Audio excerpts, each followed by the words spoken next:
Colts safety, Cam Bynum. Wow, that's the first time I've ever said that. Let me get that again.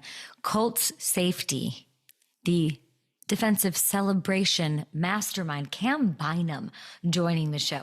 I want to ask him about Coach Lou. I want to ask him about celebrations. I want to ask him about DeForest Buckner. I want to ask him about Riley Leonard, who I met this weekend at the Panini Rookie Premiere. I want to ask him about J.J. McCarthy. How close did they get? What did he see about him back in those Vikings moments? We had Kevin O'Connell on not long ago. I have lots to ask Cam Bynum. You guys hit me up with your questions as well. And then we've got like league meetings, I think in Minnesota. There's rule changes that's bubbling back up. You know, I'm not going to say the phrase of the thing that is being discussed. I refuse. But who better to join me than senior NFL reporter for Underdog Fantasy, NFL Insider for Bleacher Report, James Palmer. We have Will Howard on the show, the local boy from Downingtown, Pennsylvania. He is a national champion, of course. He's a Steelers quarterback, of course. We'll talk to him about Big Ben. You're going to love it. I loved him. I loved Will Howard. And then I do believe we have Coach Matt LaFleur on the show tomorrow. Let's do it.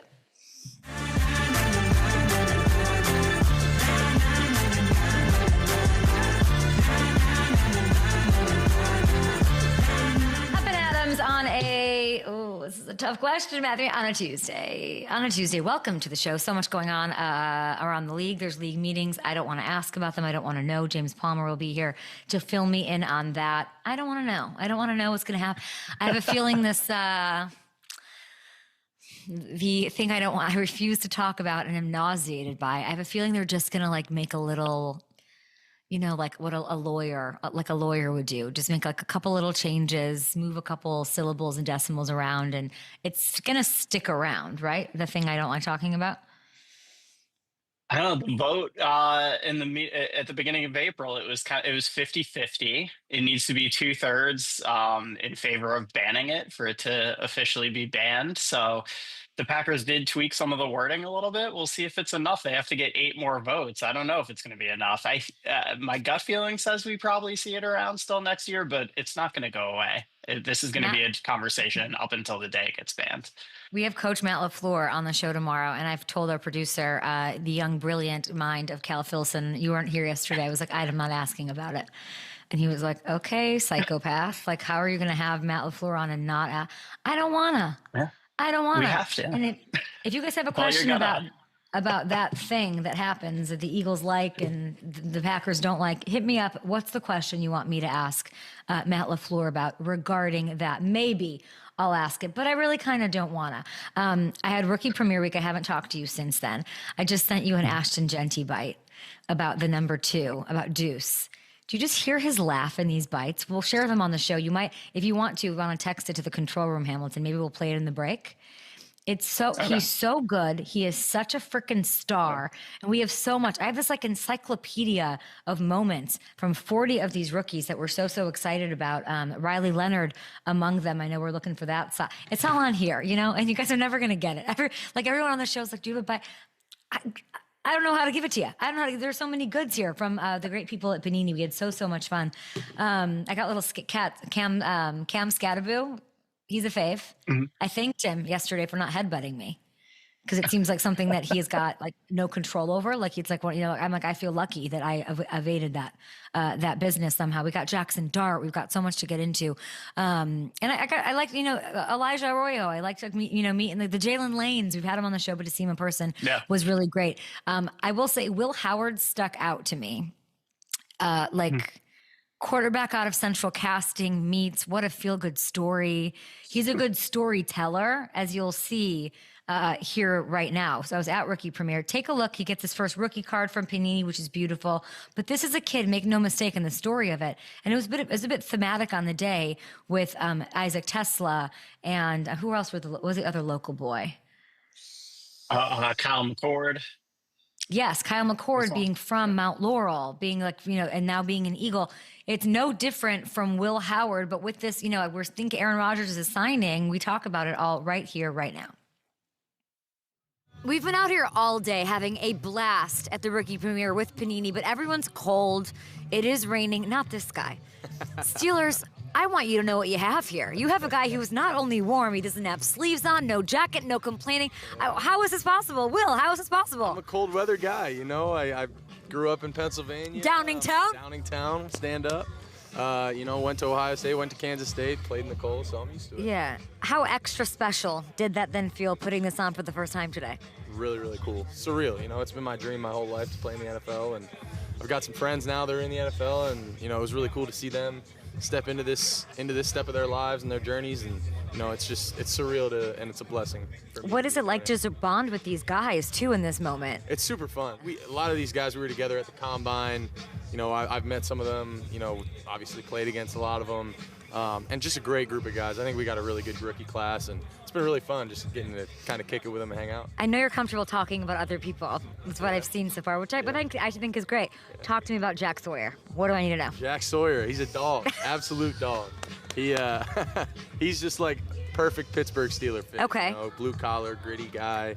I think him learning from TJ and from Alex and all those guys in that room, I think it's going to be really good for him. Your leadership has been really highlighted, I feel like, over the past year. You have a smile on your face hearing that. I appreciate that. What do you think of that? I mean, I'm hearing about it all the way in LA. That means a lot, you know, just because all that on the field stuff is great, but, you know, if you're being a quarterback, like, you got to be able to get a group of guys going. And I feel like, you know, my first step when I went to Ohio State was I want to make relationships with these guys. You know, I'm a goofy guy. I like to have fun. I like to make people laugh and just bring joy to a locker room, you know, and I think I did a good job. Well, you're also a national champion, so I think that adds a little pedigree to that. What has it been like? I mean, what's your leadership style, I guess? That's a question I have about you. That's a good question. I would say, like, relationship. Thanks, Will. Yeah, good question. Doing good. Relationship based, you know, like, that's my biggest thing is, like, I want to get to know guys because they don't care how much you know until they know how much you care, you know, and so I wanted to get to know everybody. That's a little bar that I like to drop I was going to say, clean. From time to time. Clean. You know, I say that all the time. But yeah, that's the biggest thing for me is that relationship so that, you know, when I get on a guy, he knows it's coming from a place of love and not, you know, anything else. Being from Pennsylvania, knowing Pittsburgh, what do you know going in there that this team, that this fan base needs from you?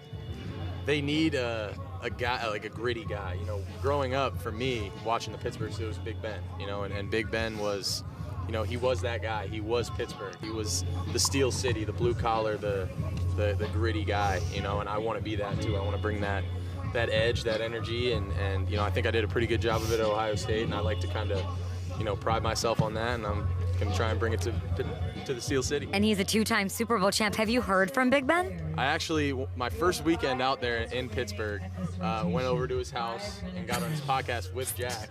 Oh, I haven't heard that yet. Great, yeah. Is it out? It is, yeah. I have to hear it. Yeah, go check it out on YouTube. It was the first time you met him, no? That was my first time meeting him. We actually have the same agent, so we got connected through that. And he's been really good. He's been super supportive of me through this whole process. And so you talked to him before you became a Steeler? No, I didn't talk to him before I became a Steeler, but throughout now being a Steeler, like getting to know him, he's been really helpful for me. Texted me, checking in last week, you know, just been a really good mentor. You know, I can see him being a really good mentor for me going forward, and he's been super nice to me so far. Was that surreal to meet him?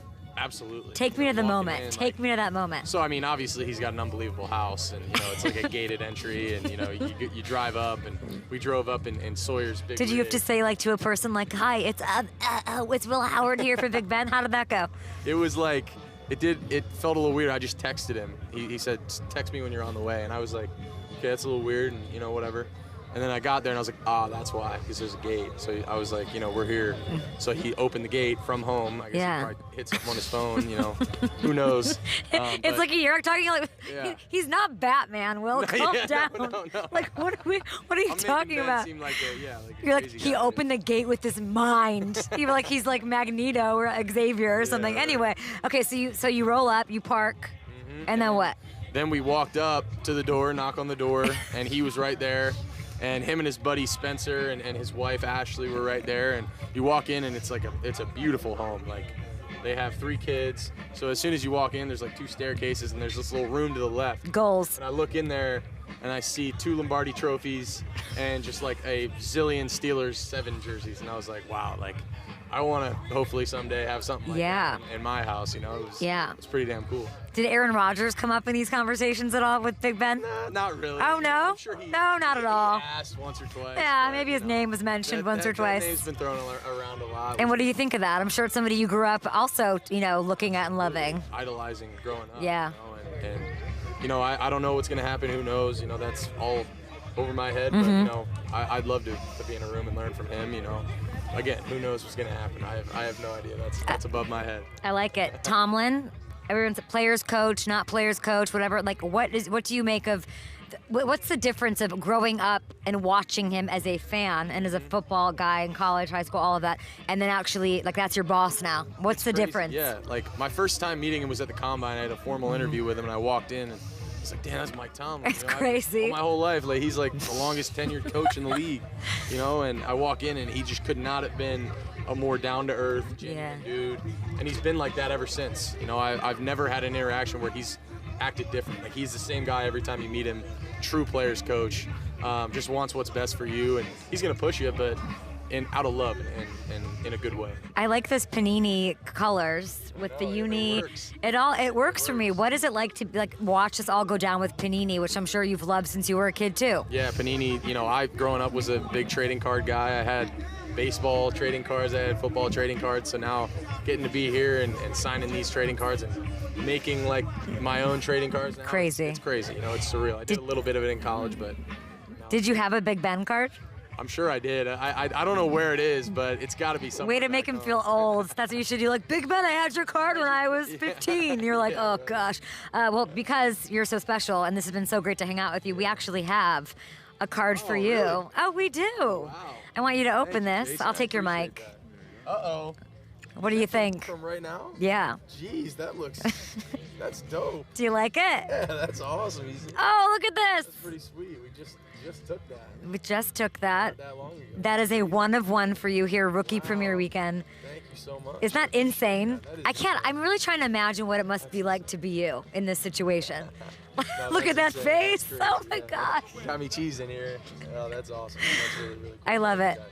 I like these on your wrists too. What's the story behind those? I've always been a wristband, like a sweatband guy.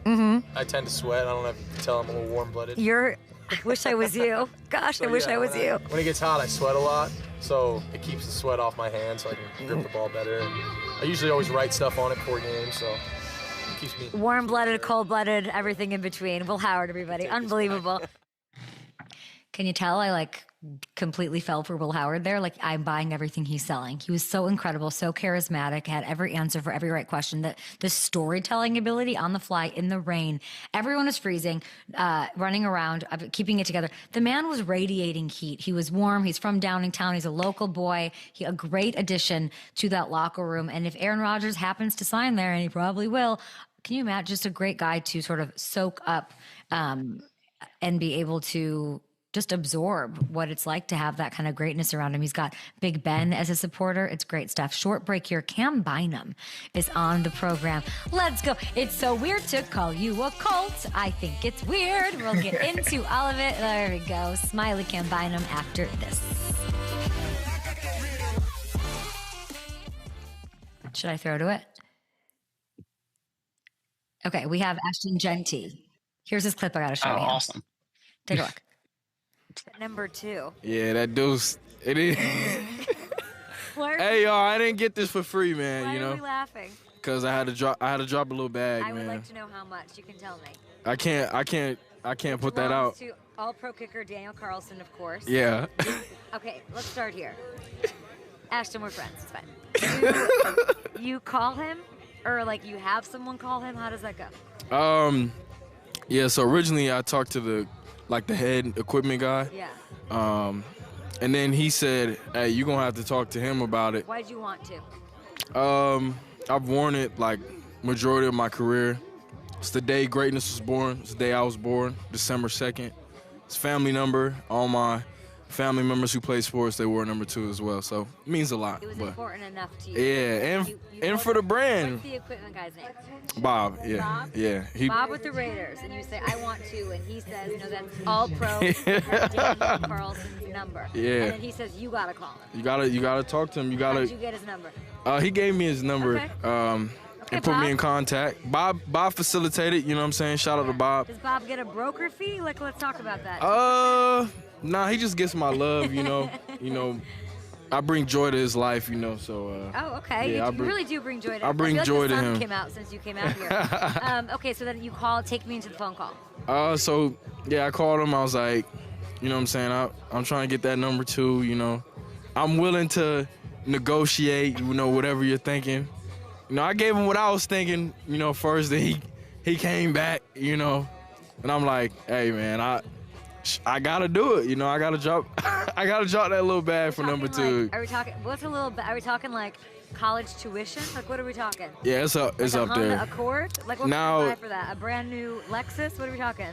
So you could probably buy a house, like a nice size house. Where Like, can I buy a house for what you said? In Vegas on the outskirts? actually, no, I'm not gonna say a house, not Vegas. I'm gonna say a car, like a nice Mercedes. You could buy like a Mercedes GLE. He wasn't budging. No, but the good thing, He had that money. he seen that signing bonus. But he was cool about it. But the good thing as well with it is some of the money is gonna be given to charity as well. So. Okay, Ham. I mean, you can probably buy a house. That is something. But he walked it back. But I just love that he's like, for the brand. Deuce. Ashton Jeanty, number 1 overall laugh in the entire draft. Step and throw, and it's intercepted. Cam Bynum with a pick. And it's Cam Bynum over the middle. It's high and picked. And intercepted by Bynum. Launches end zone. Closest man is a Viking. It is picked off by Bynum. For incredible, unforgettable years in Minnesota. I'm sure Minnesota fans are a little sad to watch, but the smile is still here on Cam Bynum making his debut as a Colt in the fall. Superstar safety, celebration king. How are you? I'm amazing. I'm doing well. Crazy looking back at those memories and seeing, you know, just collection of 4 years gone by. But I'm just super excited for this next chapter and just being able to do the same stuff in a new stadium, and especially a new indoor stadium where the energy is always going up. I'm excited for that. When you watch those things, those highlights, what's like the one thing from the Vikings you're taking with you? I think just the fun. I think that's the one thing that I realized over the years, especially going in to the NFL rookie year and thinking it's some type of super intense game where everybody's serious, bunch of grown men playing football, but we treated it like we're still kids playing a kid's game. So that's the one thing that I realized through my 4 years, just getting more and more comfortable in the league every single year and realizing, okay, it's okay if we have fun. As long as you're balling out, making plays, you deserve to do the dances and deserve to, you know, just have the fun. It's like, we're not putting all this work in for nothing. So that's probably the biggest thing that I want to carry with me just the rest of my career, no matter what. I'm going to be having fun regardless. With you, it's almost like you need that. It's not like, we get to celebrate like that. If you couldn't do that, I don't know that you could be performing at the level that you do. Like you need that ability. Yeah, for sure. That's something that I need. Just the fact that I need some type of reward for my work, going through the whole week, you know, being so locked in and watching so much tape, watching so much, you know, just all the film and all the practice, what we do, we got to have some type of outlet, and that's game day. And if you're not treating the one day you have a week on game day to have the most fun you can have, then you wasted it, in my opinion. So I personally thrive off of that. If I'm able to do something, my energy is going to be up regardless. I asked Kevin O'Connell, he was nice enough to join the show, and he speaks so highly of you. And I was just like, all I want to know is like, who's taking over for celebrations? And they had, I forget who he said, he didn't quite have it worked out yet, but then I did my work. What'd you say? He probably said Josh Metellus and trying to get Harry. He did. Harry will not do it. We begged him. He's not going to do it? No way. He might do one just because he knows this is probably his last dance, but yeah, I'm not sure if we can get Harry to do anything except jog to the sideline. I would love to see Harrison do something. I saw Harrison a month or two ago, and he was just like the gritty, these celebrations. Like, he's so not into it. It's so funny to think that you two existed on the same defense. And it's funny that he had a lot of good ideas, but he'll never be a part of any of them. So I'm like, I wrote some stuff down that he suggested before, but he's like what? No, I'm gonna just watch.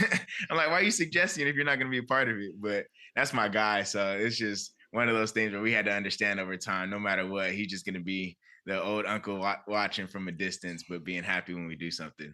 What kind of ideas did he have? What was his big idea?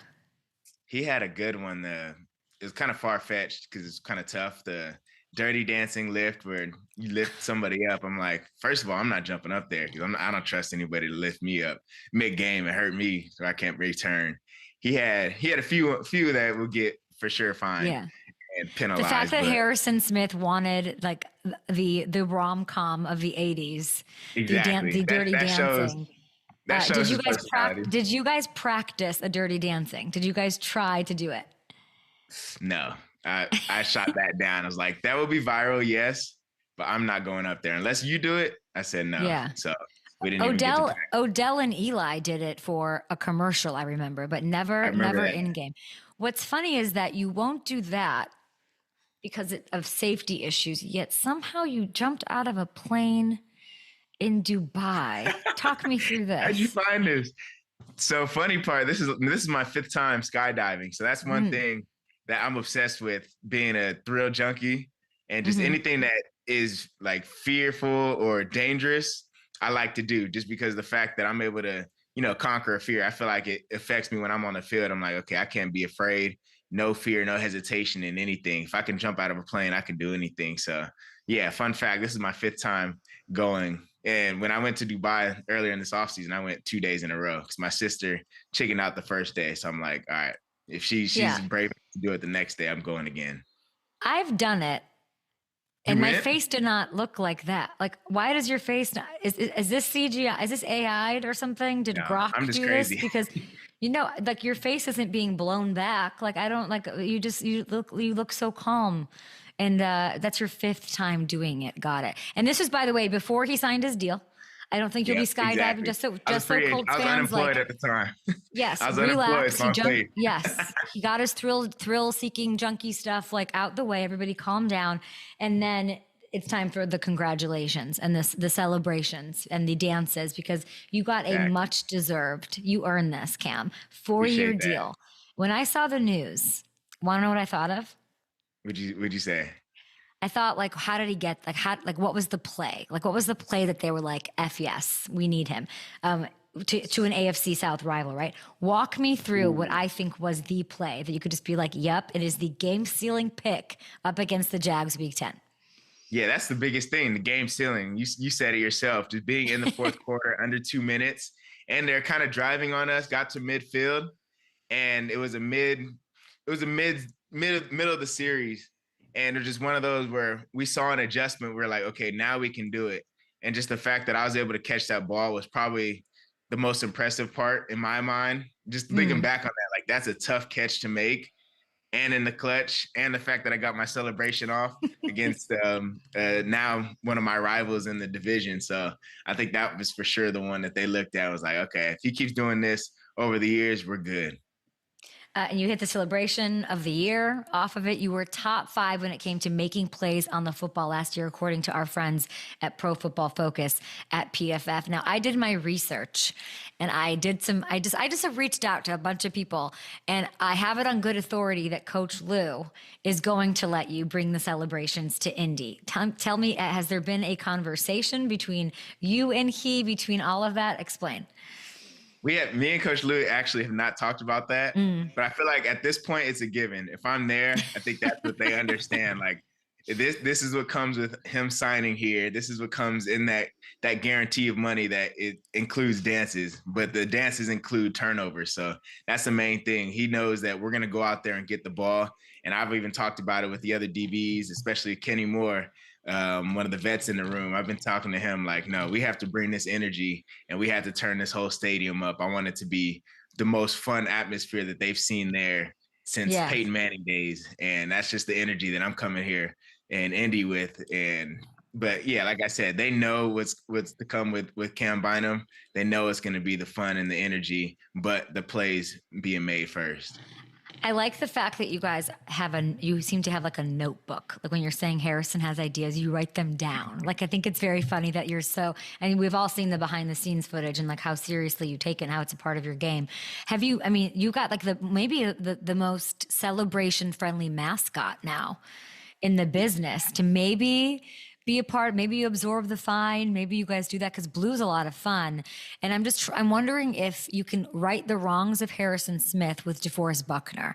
Like, what's it going to take to get Defo in on a celebration? I wonder.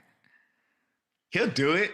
I think he's been in the league long enough, but it's just, I don't know about his dancing skills yet, but I know for sure I would trust him to do the lift, the dirty dancing lift. He seems like somebody that I can trust doing something crazy, whether it's throwing me into a backflip or something crazy, just crossing the line of like, okay, you're borderline crazy for doing this. But I think Kenny Moore, I just think a lot of guys, Jonathan Taylor came up to me the other day and he was like, hey, I want to get in on some celebrations. I'm like, all right, you got to run off that. He's like, I told him, you got to run off that sideline. We're taking fines this year. I don't care. We can pay him now. This is like, it's so incredible. And it is the fact that you have Jonathan Taylor saying, I want to get in on that's like literally amazing. And it's a game, it's a tone setter. And it sounds like you have tryouts. It sounds like it's not, I mean, you sound pretty like, do you hold tryouts for who gets to do it? That sounds like it. It's just, if you know you can't dance, you'll fold in the moment, stay back. But guys like him, that was literally the first conversation we had when I met him. So I was like, okay, he's serious about this. Let's go. Yeah. I mean, DeForest Buckner is like maybe the one person in the NFL I would trust to do a lift. Like you found your guy. No offense to Harrison or anybody like, I feel like that's great. Okay, let's see. I want to look at the Colts schedule. Okay, because you're in obviously new conference, new vibes, new everything. A lot of new opponents for you. Right. It must be fun. It's certainly going to be challenging. Is there a game that sticks out to you, my friend? I just think being in a new division, that's what I'm excited about. We played this whole division last year when I was in Minnesota, but being able to just see the NFL and see NFL teams from a different angle, now being in different division, I think that's what I'm looking forward to the most, just seeing those teams twice a year. Because it's different when you play somebody once a year, and it's just like, I would say the games don't matter, but it's being in the NFC the past 4 years and then playing AFC teams and it being just a different conference. It's teams that you don't see as much. So being able to consistently go against new guys and new players on those teams and, create those little rivalries that you have going across the ball. Going against people across the ball, I think that's going to be the most part I'm looking forward to. And then also so basically, Cam Ward week 3, the divisional matchup, basically. Exactly. Yep. I'm trying to create rivals. I know just from seeing the videos, Cam Ward, seeing the type of competitor that he is, that's going to be fun to play against. And then the new guys, Travis Hunter, just all the guys in the division. I think that's going to be fun, and for sure want to start creating the rivalries back in these divisions. I would like to see that schedule once more. Let's take a look at that because I don't think, let's see that. Yeah. You don't get the defending champion Texans of the division till week 13. They've got like Zaire on your team, of course. Has he filled you in on that rivalry? Because that's been very heated the past couple of years. That's one that matters, those Texans, and you play them week 13 and 18. And it's smart they put it at 18 because they know that's going to be the game that decides it all. But I've heard, and especially just from guys and just talking to guys on both teams, they're saying, that's the game that's the one where everybody's energy is crazy, super lit, trash talk, everything, just because we know that that's the one that's up for the division. So that's the one I'm looking forward to. And just knowing that that's also a really good team too. I played against them last year in Minnesota, and it's just a stacked team. So I'm excited for that one for sure. What made you say Travis Hunter? Like, obviously, I didn't put it together until you said it. Like, obvious, and I just saw him this weekend at the rookie premiere. So much being made of how he's used. Now he's in your division. Like, I'm trying to think of what you see him week 14 for the first time. So we're going to know how he's being used, whether it's more on offense or defense. What do you make of him trying to prepare? I mean, it's not we know he can do it, right? Like the talent is like, you can play both ways. You can do that. Like, is there something about the preparation that doesn't make sense? Like like the getting prepared to play both sides, it must be insane. What are your thoughts on the Travis Hunter experience? First of all, I have a crazy amount of respect for what he was able to do in college, and especially that he'll be able to do it in the NFL. But it's just from what I hear, the fact that he's a super football junkie and all he cares about is football. So I believe that he'll be able to do the whole playing both sides thing. But just for me, the amount of time that I spend just learning the defense and learning a game plan throughout a week and having to do that on offense and defense, you got to be a different type of player for that. And I know that from what I've heard that he's capable. So it's going to be fun being able to go against a player like that when he's playing offense, be able to go against him, but also seeing him go on defense and be able to do what he can do there. So it's just something super cool just for the NFL and just for football overall, just for the sport, that there's somebody out there that's playing both sides consistently in the NFL. And I'm excited to see that. That's nice. I feel like that's like a very like non-bulletin board material thing until you try to pick them off. That's good. Good right now. Week just 14. Other, but it'll be different later on. Yeah, Steichen, they're gonna love that. They're gonna love how you just handled that. Have you been on the field with Anthony Richardson? I need to know just the first impression. I know you had to watch tape on him last year. What stands out about Anthony Richardson in your eyes? I'm really just going back to the tape last year, just game planning for him. We ended up playing against Joe Flacco, but we still had the game plan for both quarterbacks last year going against him, and just seeing him now, just the strong arm that he has. I think that's the most obvious thing. He can make any throw on the field, and he can make insane throws on the run. And I just think he's a player that really can do it all with his legs, doing it in the run game, but also being a dual threat quarterback, but also being able to stand back there and be a pocket passer. That's somebody that I look at and be like, okay, he can be the guy that takes his team to where we want to go. And just the stuff that I've seen him do on film, there's plays that we had flagged, like this is what this guy's capable of. So we have to be on point when I was playing against him. And now him being our quarterback, it's going to be a fun one for sure, being able to watch him do what he can do. I love that. Now I know that you're really actively involved in growing flag football in the Philippines, your home country, your whole family's from there. You wear it so proudly. I love seeing that. There was the news today that came out that the owners are expected to vote to allow NFL players to play in the Olympics in 2028. Right. Like they don't want you skydiving, but they are okay with you playing flag football in the Olympics in 2028. What do you think about that? First of all, I think skydiving is a lot safer than playing flag football in the Olympics, but that's something that I think would be good for just the international game of football, being able to have NFL players playing it, and also just a shot at people being able to compete for a gold medal, whether it's for the U.S. team or whether I can go and play for the Philippine team, whatever, just to get people out there to go play, because it's a whole different sport. That's one thing that people don't realize, that flag football and NFL ball is completely different. And just being able to go learn something new, but the fact that people can, NFL hopefully can go play in it, I think that'll be super cool. And I've heard, how NBA players talk about how they're able to represent the country. That's like the biggest pride that they have in sports, even more than playing for a championship in the finals. They say getting that gold medal was up there with winning championships. And I would love to experience that one day. And I think, especially in the NFL, we gotta make that happen, because I know a lot of guys that feel the same way and want to represent our country or whatever country they're from, and really take this thing and the new challenge of being flag football, a whole different sport, and see how we compete with the people that play flag football for a living. One of the sweetest moments I feel like in sports over the past year, and I like follow Kevin Durant, like just his emotions in talking about what it is like on Netflix and just chasing that goal. I think he's got 4 of them. I need to know the Team USA, and Philippines aside, Team USA, because if they can have NFL players, right?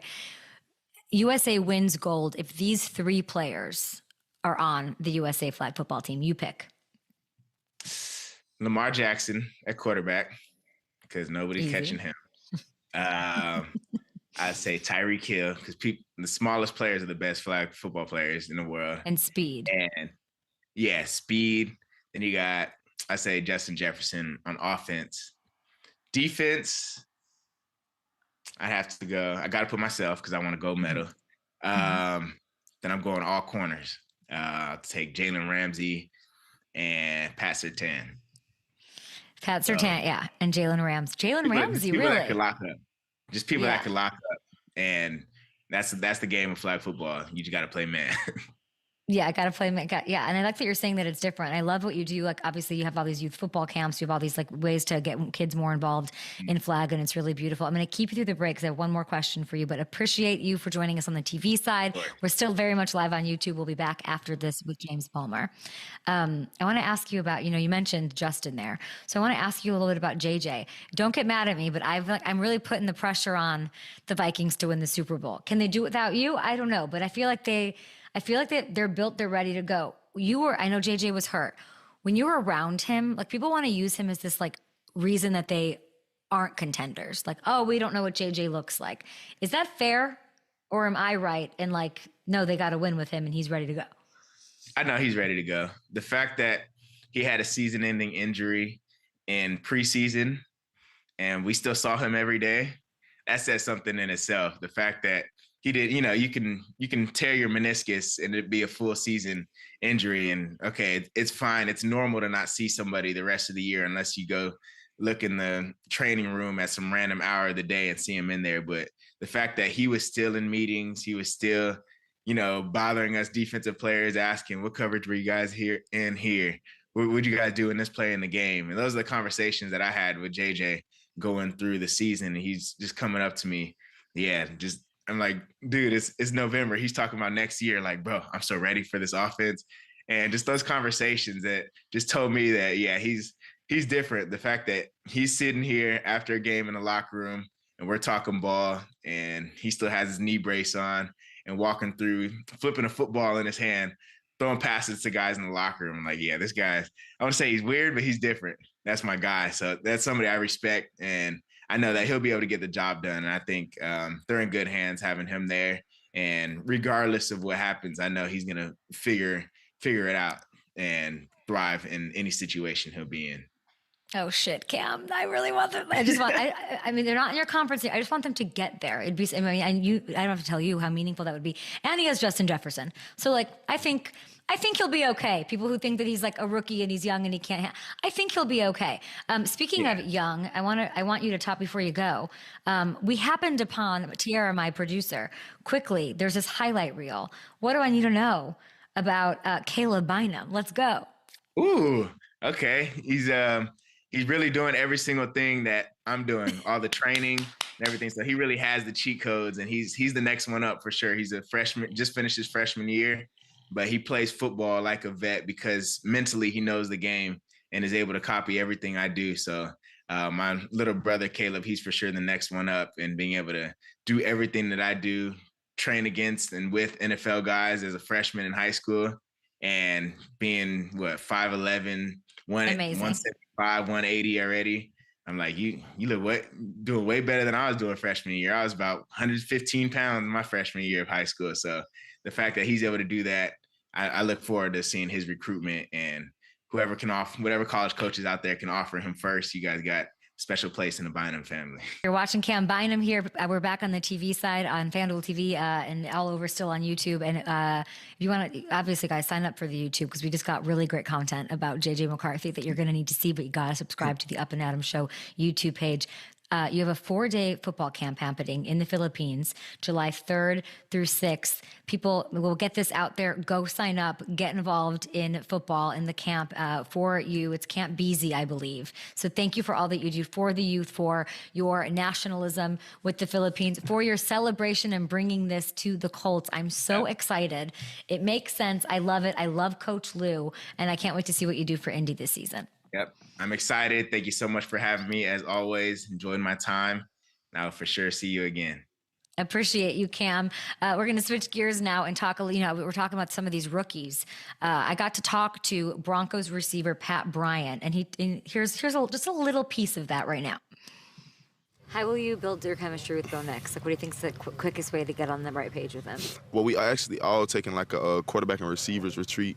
So we're going to go like on vacation together, but we still going to go out there, you know what I'm saying, work out, get some routes in, get some throws in. Whose idea was that? Bo, of course. So Bo, how soon did he hit you up? I mean, he called me the night, like the same night of the draft, and then I think like 3-4 days later, we all was in a group chat, and he was just telling us like, all right, bet we all gonna take like a quarterback receivers retreat. So pretty excited to get, you know what I'm saying, get around the guys. I hear they like golf a lot, so I got to get my golfing skills up. Can you golf? No. No. Not even a little bit. Okay, maybe you can just bring the vibe. Yeah. I'm gonna be out. I'm gonna control like the music, the speaker. Are you hearing this, Denver? Are you hearing this, Denver? They are getting it going. Chemistry's building. I have great chemistry with my next guest, Underdog Fantasy NFL Insider for Bleacher Report, co-host of the 89 Show with Steve Smith, a legend, James Palmer. It's gotta be pretty nice to hear Pat Bryant had to say that about Bo. I'm not surprised, Kay. Good to see you. Speaking of golf, by the way, I would say when they go out there, low score is going to be Cortland Sutton. I would say that's probably going to be low score. He's a really, really good golfer. I also like that he called it a retreat.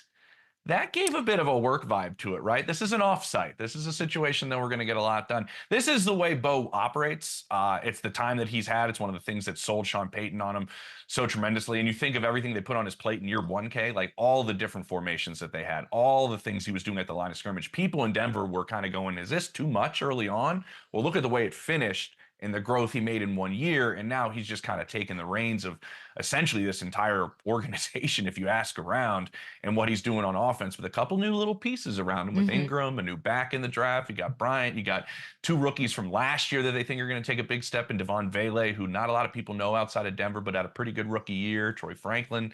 They got some pieces that Sean, I think, likes to move around quite a bit. Him and RJ Harvey were like shot out of a cannon. Like they are, you know, convinced. I remember like I was at camp last year and there was this like, shh, don't say, like, let them sleep on us. Like, don't Cortland Sutton said that they were going to go to the playoffs. And there was this like, easy, like, don't hype that up, this mentality. And I got to tell you, like Pat Bryant and RJ were like, no, we're going all the way. Like we're going to take out the cheat. Like they had this, like a different mentality. I wonder if that's are they going to change that philosophy? Are you getting that vibe that now it's like Sean's got that bravado where he's just going to go full tilt? Or is it still like, no, sleep on us, like find out? Oh no, it's full tilt. It's pedal to the metal now. Like you and I both know Sean, and the way he operates is the way he changed this culture in this locker room really quick. Kay, like almost early on, you were like, are these guys just like too young and inexperienced to understand like what Sean's trying to say? Like this confidence is a little more than they should have. But it's what Sean did with them, and it's how they've bought in, and it's how they've kind of really embraced this culture of success that he has just kind of told them they're going to have.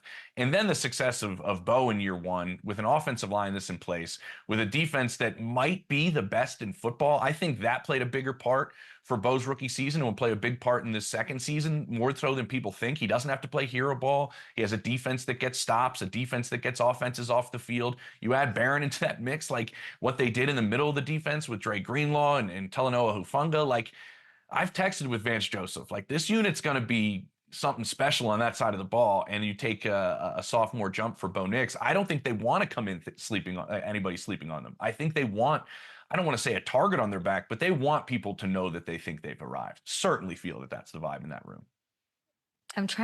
Is it them or the Chargers that have the best chance? You know, like I'm thinking, I hope we have the odds. Can we take a look at the odds on FanDuel Sportsbook? Like who has the better chance in your opinion? Well, listen, first off, all the coaches in the division, this is just like unreal. They've all been to a Super Bowl. A couple of them have won a Super Bowl, obviously. Like this division has all of a sudden become super fun to watch with each one of these head coaches and what they build in terms of culture, what they build in terms of scheme, how some of the offensive minds work. And you look at what Harbaugh does, like you saw him turn that around, Kay, so quickly, right? And like when you have a team built with a quarterback like Justin Herbert, who's one of the best players in this league, and you really lean into the run. You lean into what Jesse Minter's doing on that defensive side of the ball. You saw what Ladd McConkey did as a rookie and the chemistry the two of them built. And you add Devontae Adams to the mix, and then you add the running back duo. I think Najee Harris change of scenery is huge for him. Omarion Hampton back there. This is a really good team. I think the Chargers do have a little bit better of a chance of dethroning the Chiefs. And I think it's mainly because of what they have at quarterback when you need guys that are elite, right? And Justin Herbert, arm talent wise, ability to run with the football. Remember how much he was hurt last year with the toe and everything through the early portion of the season? Couldn't really move like he usually can. That usually sets your team apart. I think we're all waiting for Justin Herbert to take that next leap that we've all been expecting to have happen. And, it was interesting Harbaugh this offseason going my goal, and I say it to myself in the mirror, I think he said, is to get Justin Herbert to the Hall of Fame.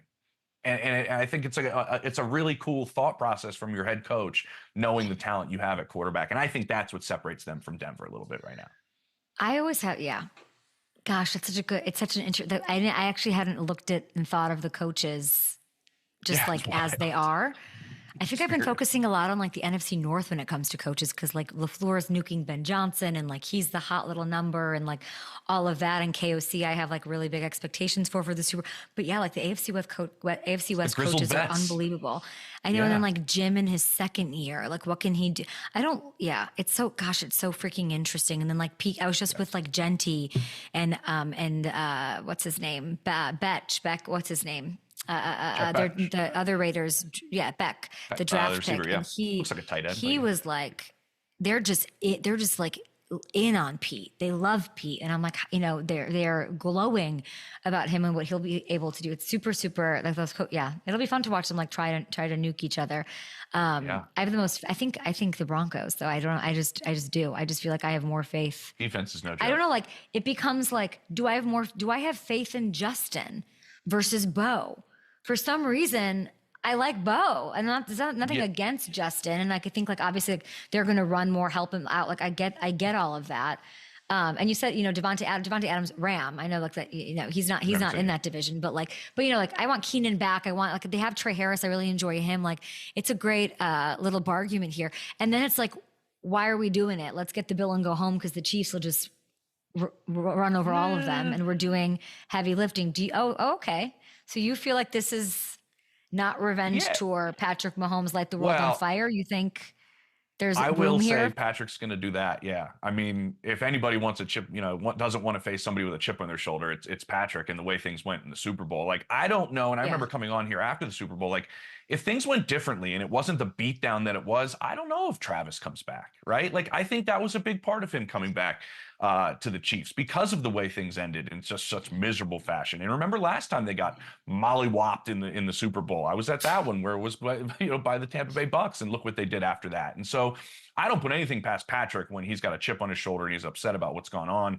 But tackle is still a concern. I do think Josh Simmons is that could be one of the steals. I know this is bias, right? There's a couple diplomas sitting up there, but I will say, talking to enough evaluators, they were if he doesn't have the patella injury, he's towards the top of this draft. And he's one of the most athletic tackles we saw in maybe recent memory in a couple of people's minds. Now, there's obviously some other things that come along with him. And I think landing in Kansas City with Andy Reid's huge, and Andy Heck is their offensive line coach. That could end up being one of the steals, Kay, like they had with Trey Smith, who's on, he's going to be the highest paid guard in NFL history. That was a steal in the fourth round because of medical he dropped, and they get Creed Humphrey, in the second round. They've stolen some offensive linemen, but they've been in desperate need of tackle help. I do think at the skill positions, I think we do forget how high they are on Rashee Rice. They think he's one of the best receivers in football. And you look at what he did in his rookie season. Sophomore year was starting out just on fire before the injury. And then you still have Xavier Worthy. You still have Travis playing a role. They really like the kid they got from Utah State. What is it? Royals. Jalen Royals. I really, really like him. They think he's a lot like Rashee Rice, talking to people in that building. They got weapons. They want to be more explosive. If they can protect Patrick, I would say, look out.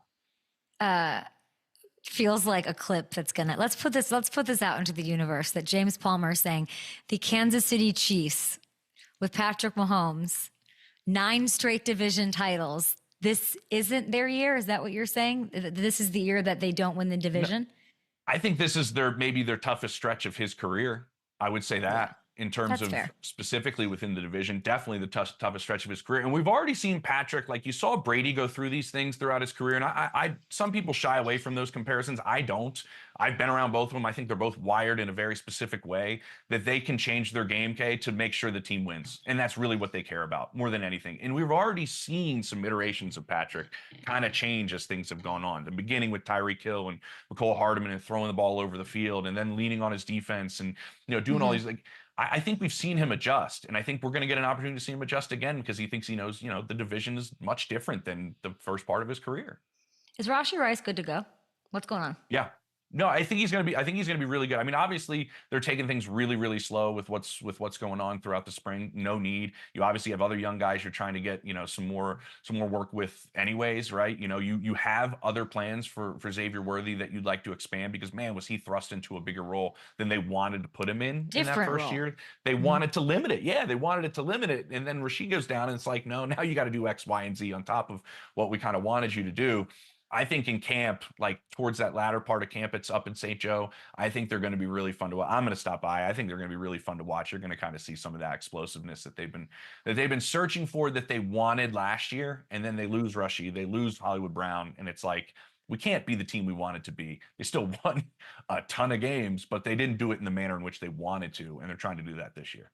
I mean, the loss that they like they didn't just get beat in the Super Bowl. Like, I just think it's different. Like he knows, Patrick Company, they know what it feels like to lose.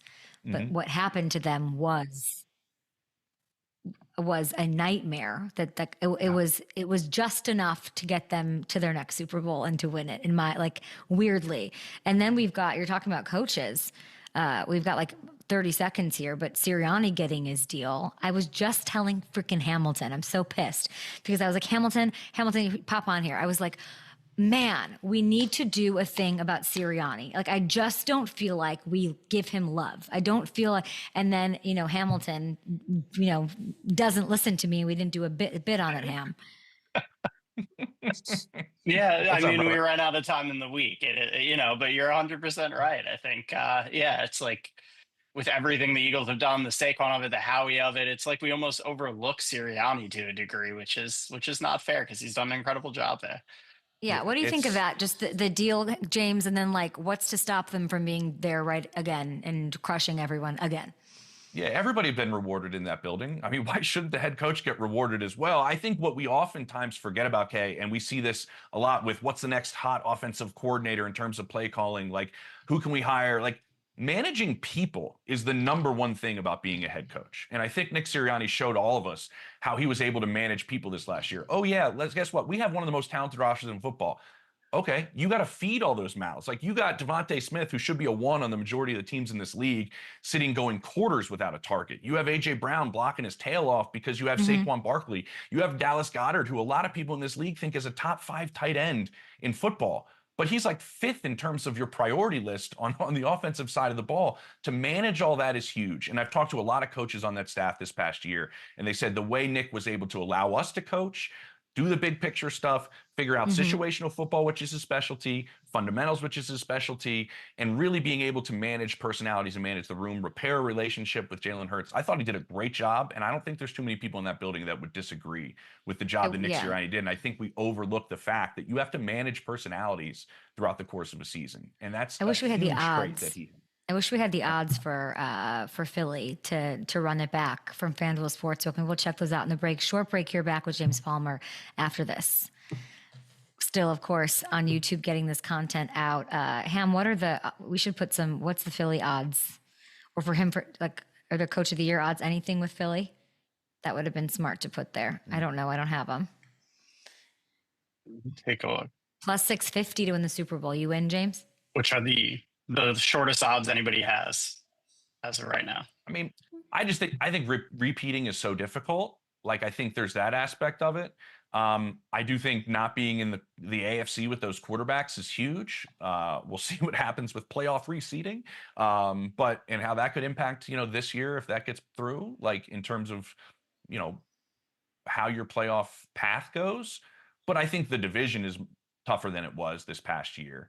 But they are the most talented roster in football. And they had some pretty good injury luck with some older players as well. That always helps out, right? I mean, I know. I mean, they did this in the whole of Jason Kelsey. It's just like what's so freaking crazy about it.